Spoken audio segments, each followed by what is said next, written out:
हाय। आज एक और नई कहानी लेकर आई हूँ। कहानी बहुत अच्छी है तो सुनिएगा ज़रूर। तो चलिए कहानी शुरू करते हैं। तो कहानी की जो पहली लाइन है वह है माथे की बिंदी। तो चलिए, गांव की उस छोटी सी गली में एक बूढ़ी अम्मा रहती थी। सफ़ेद साड़ी पहने थी, बाल पूरी तरह सफ़ेद हो चुके थे, लेकिन एक बात सबको अजीब लगती थी। उनके माथे पर हमेशा एक लाल बिंदी रहती थी। लोग अक्सर पूछते थे, अम्मा बाबूजी तो गए, तो बरसों हो गए। अम्मा बाबूजी को गए तो बरसों हो गए, फिर भी आप बिंदी क्यों लगाती हो? अम्मा बस मुस्कुरा दी। और एक दिन पड़ोस वाली लड़की ने हिम्मत करके फिर वही सवाल पूछा कि अम्मा आप बिंदी क्यों लगाती हो? अम्मा कुछ देर चुप रही, फिर अपनी पुरानी संदूक खोली। उसमें एक धुंधली सी तस्वीर रखी थी। तस्वीर में एक जवान दंपति मुस्कुरा रहा था। अम्मा ने तस्वीर को सहलाते हुए कहा, ये तुम्हारे बाबूजी हैं।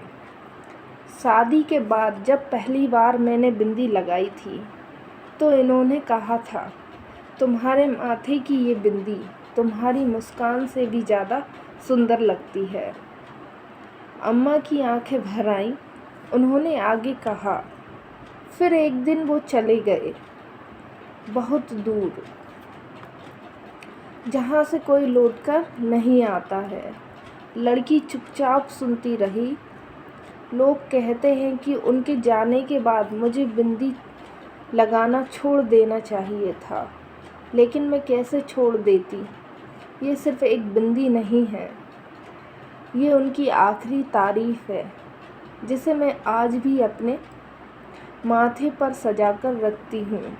उस दिन पूरी गली को समझ आया, कुछ चीज़ें श्रृंगार नहीं होती, वे यादें होती हैं, और यादों का रंग कभी फीका नहीं पड़ता।